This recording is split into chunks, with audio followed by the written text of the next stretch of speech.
चक्रवर्ती जी महाराज ने राम जी को बुलाया, राम जी को बुलाया और कैकेयी जी ने कहा कि सुनो बेटा।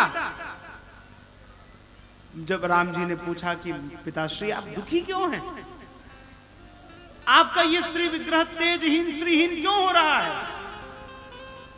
मां कैकेयी ने कहा राघव, पिताजी ने चक्रवर्ती जी ने मुझे एक वचन दिया था कि जब भी तुम्हारी इच्छा हो 2 वरदान मुझसे मांग लेना। मैंने वरदान मांग लिया। राम जी ने कहा क्या मांगा भैया?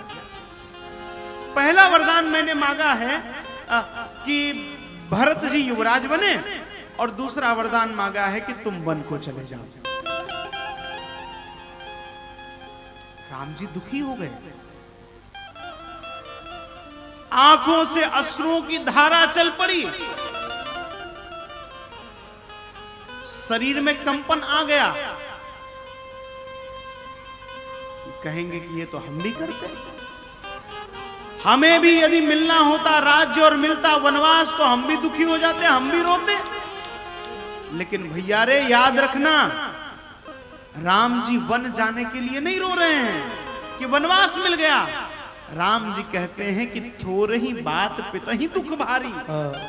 इस छोटी सी बात को पिताजी को मुझे कहना पड़ा, ये मेरे जीवन के लिए ठीक नहीं है। अगर मैं योग्य पुत्र होता तो बिना कहे इस बात को समझ जाता और पिताजी को इस धर्म संकट में न डालता। ये राम है, ये योग्य पुत्र है, एक आदर्श पुत्र है। याद रखना,